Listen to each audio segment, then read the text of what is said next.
Alright guys, welcome to my first motovlog. I'm out scooting around Dexter today. I live right outside Detroit and there isn't really a lot of curvy, hilly roads, so I like to come out here. You know, there's not as many cars, you can kind of just cruise, enjoy the scenery, and there's some great roads out here. So if you live around here, definitely check it out. I just pointed myself towards Hell Saloon. There's a road I really like towards that way, so you know, I'm just cruising. But so this is the first motovlog, first one in the books. Feels pretty cool. I guess what I wanted to talk about was, why did I buy this bike? You know, there's so many different kinds of motorcycles, like why did I buy this one? And the reason I bought this bike is I wanted something that was upright and yet had some power. You know, I wanted to cruise, but I also wanted to tear shit up. So I bought this bike, and it does the job pretty well. Ooh, lots of gravel right there. Yeah, I'm taking it easy on these roads because there is a lot of gravel. The reason I went with the XSR900, a buddy of mine, I was talking to him about the XSR900, which I had read about in a Jalopnik article. And at the time, they were only available to the European market. And I was reading about the bike, and I'm like, this is kind of cool. This is what I was thinking, you know? Upright bike, it's got some power, but I thought the 700 was just a little too small. My last bike, to give you some perspective, was a 1200 Sportster, which it's not a super fast bike. And I didn't want to put myself in the position again where I bought a bike and it's just not fast enough, you know. I took a 6-year break off of riding after my Sportster got stolen, and I decided I wasn't gonna buy another bike until I had a garage. So it took 6 years, but I bought a house, I got a garage, and once I got the garage and the house, the first thing I thought about was, when am I gonna get this motorcycle? And finally it came together. But it all worked out really well. The XSR900, I knew that's like similar to what I wanted. And a buddy of mine was doing some vinyl work on my car, and I was telling him about the XSR900 and how I thought it was really cool. And he has an FJ09, and he's like, dude, they already sell an XSR in America. It's the XSR900. And I'm like, oh shit, I've never even heard of this bike before. So I check it out and I'm like, this is it. This is it.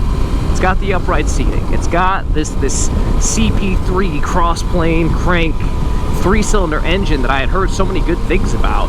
And I'm like, dude, this is it. This has got to be it. This is the bike. So once I saw the XSR900, I'm like, I'm not even gonna look at other bikes. And I mean, I did, you know, but I never seriously considered them.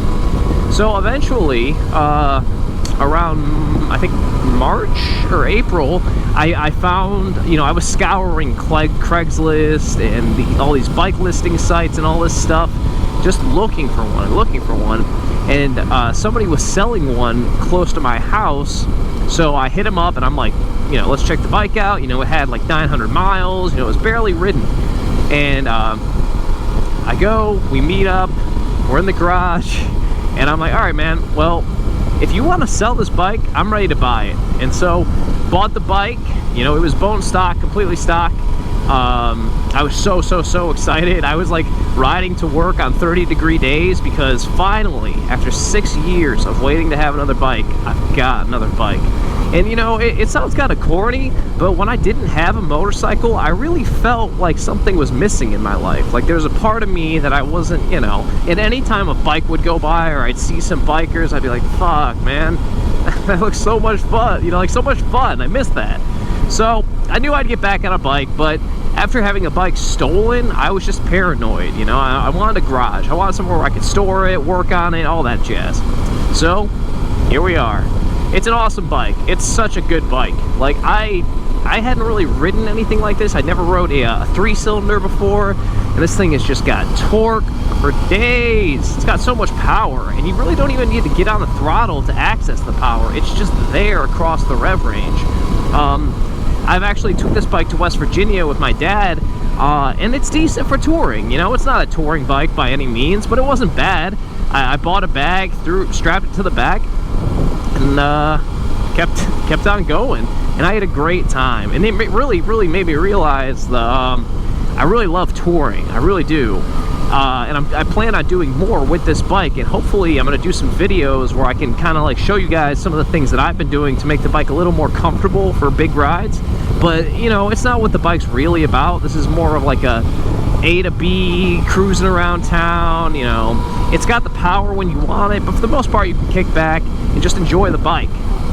Some things that I really like about the bike, of course I love the engine. The engine is just as good as everybody says. The brakes and suspension, now that I've had the bike and I've put like, I think 4,000 miles, the brakes could be better, and the suspension's a little spongy, but overall I think it's fine. I plan on correcting that in the winter, where I'll be doing all sorts of things to the bike. Hopefully getting an exhaust on here too. I actually think the exhaust sounds okay. It's kind of quiet, but it's not bad. Bike makes a fun noise. Like it makes a really good noise under full throttle on the highway. Right now I've got the bike in A mode, so it's kind of flying right now. But what else do I like about the bike? The seating position's nice. I like the look of the bike. The look is awesome. I put a fender eliminator kit on it, and that really cleans stuff up. Aesthetically though, I'm not really going to change too much. I added this fly screen, super cheap, nothing special. I do have some small ideas, but I actually think I'm going to keep the raw aluminum look. When I bought the bike, I wanted that 60th anniversary edition, and I couldn't find one. I couldn't even find this bike, let alone a 60th anniversary. So the first thing I'm like, oh, I'm going to take those panels off and have them vinyl wrapped or maybe painted. But now that I have the bike, I've really grown to love the look of the raw aluminum, so I think I'm going to keep it just how it is. What else is cool? Oh, so I've been riding with my girlfriend lately. She's new to motorcycles. She never rode one before, I bought one. And for a 2-up bike, it's not bad. I mean, I need to adjust my suspension for sure for when we're doing 2-up, but it's not bad at all. And I have a Corbin Gunfighter and Lady seat already on the way, so when that gets here, expect a review on that. And I was thinking, I'd take the girlfriend out for a couple hours and we could really test it out and see how comfy it is. The stock seat isn't terrible. When I went on that big trip to West Virginia, I had cycling shorts. I bought some like cheap I think they were like 10 or 15 bucks off Amazon, cycling shorts, and man, that saved my ass, dude. After like 2 hours, this seat is not super comfortable. And to give you some idea, I'm like 5'8", 180 pounds. Like, I'm not a really big dude. This bike fits me really well, and but still, man, the stock seat is, after 2 hours, you're gonna be feeling it a little bit. Oh, another thing I want to talk to you guys about. One thing I was skeptical when I bought the bike, because it seems like a lot of XSR riders are like taller guys, and I'm a 5'8" manlet, so I was kind of like, shit, man, like, am I too small for this bike? Is this bike too big? So I went to some dealerships and I sat on it, and I'm like, no, I feel pretty good. And especially now with riding boots, I feel completely comfortable. So if you're like 5'8", 5'10", don't worry about it. The bike is fine, I don't know if the ride or the seat height is much different to the XSR900. I've only sat on one of those once. I think the XSR900 might be a tad bit shorter, so if you're really that worried about it, I would just go to a dealership and sit on both and see what you like. But anyway, yeah, this bike is everything I wanted. And the crazy thing is I bought it without riding it. The guy was like, I think he was a professor at U of M or something, he was saying, and he was like very particular about the bike. And I mean, I'm glad, because the bike was in like spotless condition when I picked it up. But he didn't want me to ride. I'm like, all right, I'm just gonna take a risk. I'm gonna buy this bike without riding it, because I think it's exactly what I want, and it's that and more. So I'm really happy with my choice. I feel like it scratches a couple itches, because it's got the performance that I was looking for, but it also, I can just kick back, I can, take my girlfriend for a ride, I can go on tours if I really want to, you know what I mean? It's just a bike that, it does a little bit of everything, I see people putting like scrambler tires and taking these bikes off-road. I don't think I would do that. Like the engine is very close to the ground, but hey man, Some people are savages, so I love it though. If you guys are doing that, that's cool, but not for me. But yeah, we got some cows. What up, cows?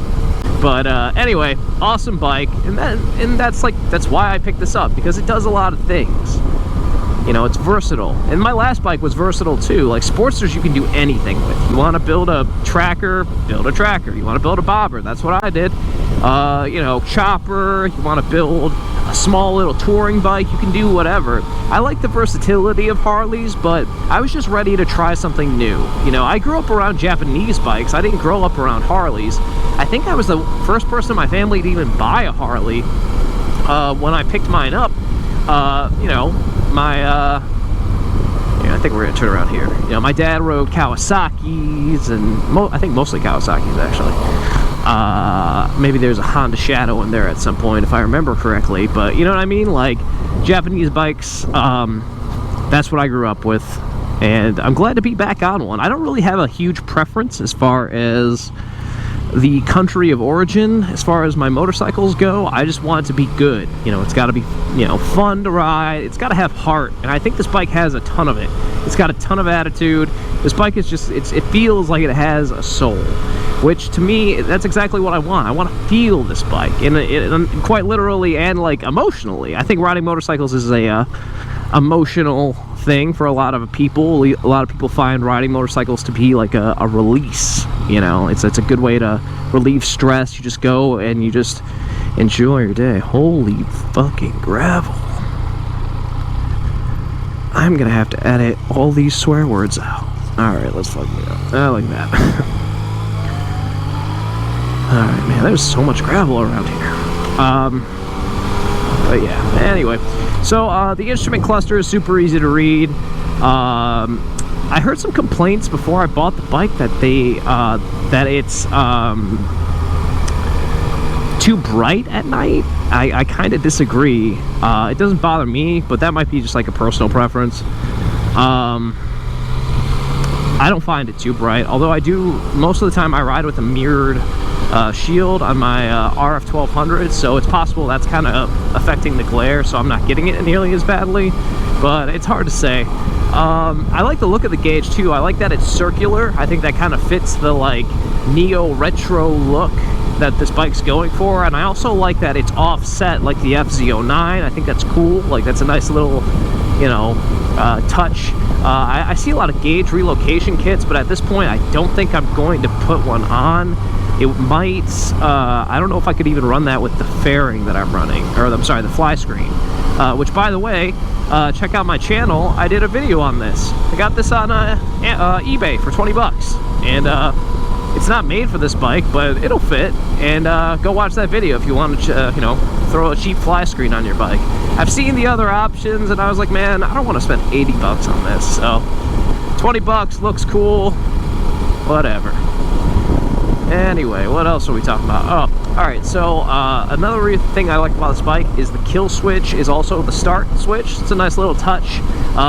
This is also the first motorcycle I've owned that had riding modes. Like right now, I'm in A mode, but I have traction control maxed out because I'm still like a little bit, you know, I'm still like kind of iffy with this bike, man. It has so much torque. It has torque everywhere. So I keep the traction control maxed out just to avoid any potential issues. I think eventually I'll kind of like wean myself off on it. When I bought this bike, I kept it in B mode most of the time because first of all, I was riding, like I said, 30-degree weather, so my tires are not heated up, and B mode is much more subdued than A mode. Standard mode is cool. I like standard mode like around town. Usually I put my bike in A mode for like highway pulls and stuff, and I got off the highway and I just didn't switch it back, so it's fun. Feels good. A mode feels good. But yeah, B mode is a good mode. Like if you're a little apprehensive about the bike, if you're thinking, oh, it might be a little too torquey or a little too powerful, put the bike in B mode. It'll kind of subdue it. It's still fast, but it'll calm things down. And so I rode B mode for like a month or two just to build my confidence, you know. Despite the fact that I had 3 seasons of motorcycle riding experience, it had been 6 years since I really rode a bike. You know, I ride my friends' bikes here and there, but you know, it's different when you're doing it every day. You get your senses back, your instincts come back. So when I got the bike, I was babying it. I respected the power. I still respect the power because this bike is powerful. It feels so awesome though. You just twist the whistle, you know what I mean? Like it just goes. But yeah, I definitely like this engine quite a bit. I like the FZ09 and the well, I guess it's the MT09 now. But I'm glad I went with this because I like the styling a little bit more. I'm not a traditional rocket guy, although FZ09s are not like a traditional rocket. They're more of a stripped down naked rocket, which I think is cool and a better look than like the plastic fairings and all that. But this bike is nice. It's got that kind of cruiser, you know, like I was saying earlier, the Neo Retro. And this bike also does one thing that I really like that a lot of Neo Retros don't do, and that is it has the power to match the looks. Like some of these Neo Retro bikes, they're not that powerful. And I'm not, like I'm saying, this bike is more than enough power for me. And I'm sure some of those other bikes would be fine. But, you know, I like the looks. I like the Neo Retro look, but it's got to have the performance to match. And performance doesn't just mean the engine, the suspension, the brakes, everything has to be like kind of a full package. And I feel like this bike is that for the most part. It's a 2016 first year. I like it. I like it a lot. I gotta get rid of these turn signals though. These are terrible.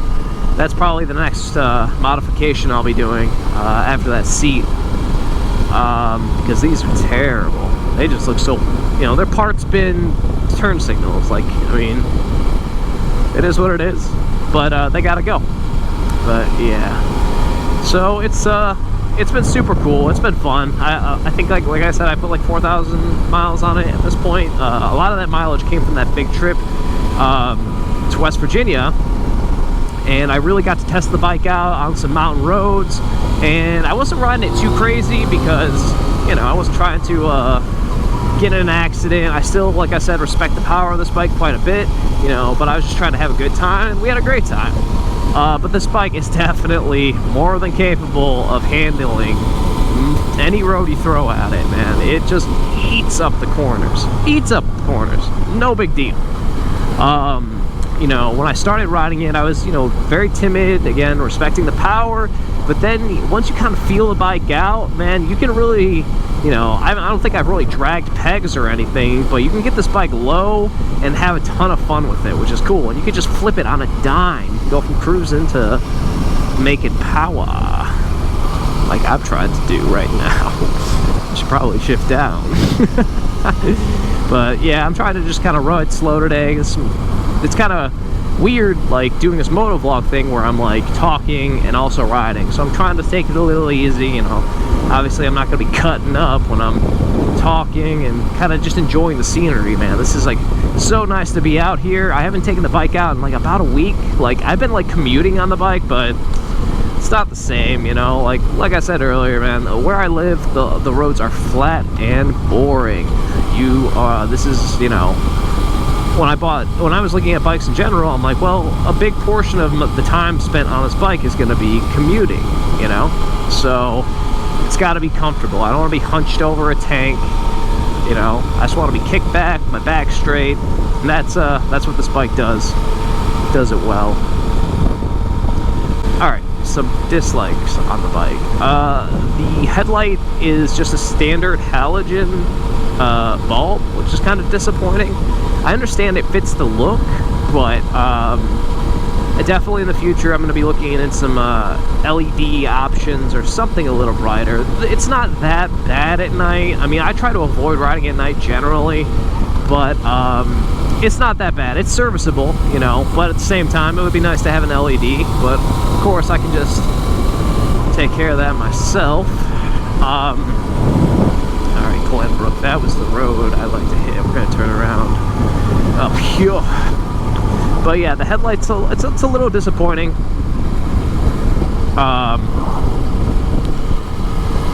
But it's serviceable. The turn signals are ugly, but that's easily replaced. The mirrors I wasn't too crazy about. I just slapped some cheap eBay, Amazon bar ends on mine with some Rhino Moto bar end weighted sliders, and overall they're fine, you know. For I think I spent like 20 bucks on them. They're okay. They're obviously not like CRGs or whatever, and I think eventually I will get some CRGs, but for this I just wanted to replace those mirrors. They weren't bad, they were functional, but at the same time it was just like, you know, I just wasn't thrilled with them. I like the look of the bar ends, and the bar ends to me, the way I have them adjusted, feel like they do the job, you know. So that I definitely like.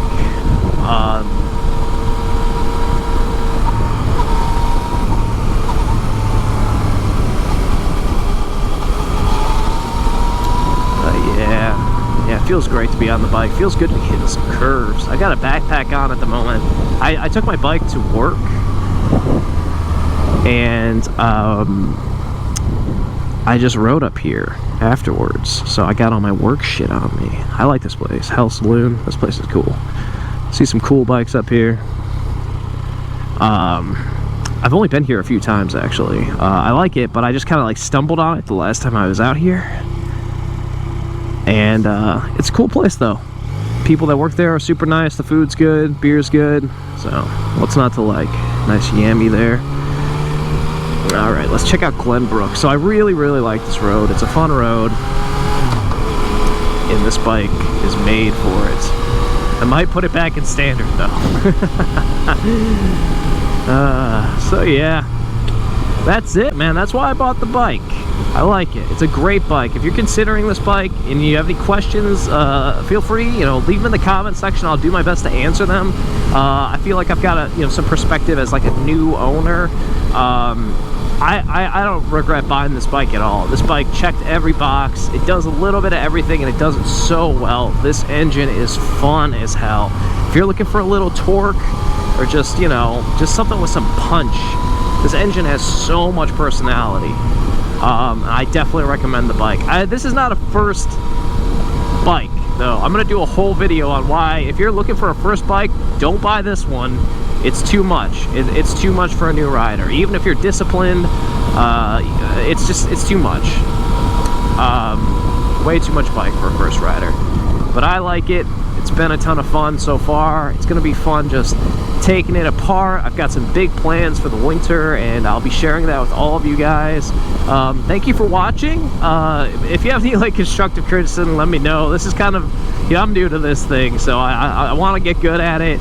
You know, if you and I just passed it. Son of a bitch. All right, I guess I'll just have to ride this super fun road and come back. But anyway, subscribe if you like. Throw me a like, comment, you know. Thank you for checking out my channel, and thank you for watching the video if you made it this far. And I'll be back. I have this little saying that I came up with, and it's kind of lame, but I think it's gonna be like the channel slogan, and that's ride fast, ride naked, and wear your helmet. All right, thank you guys.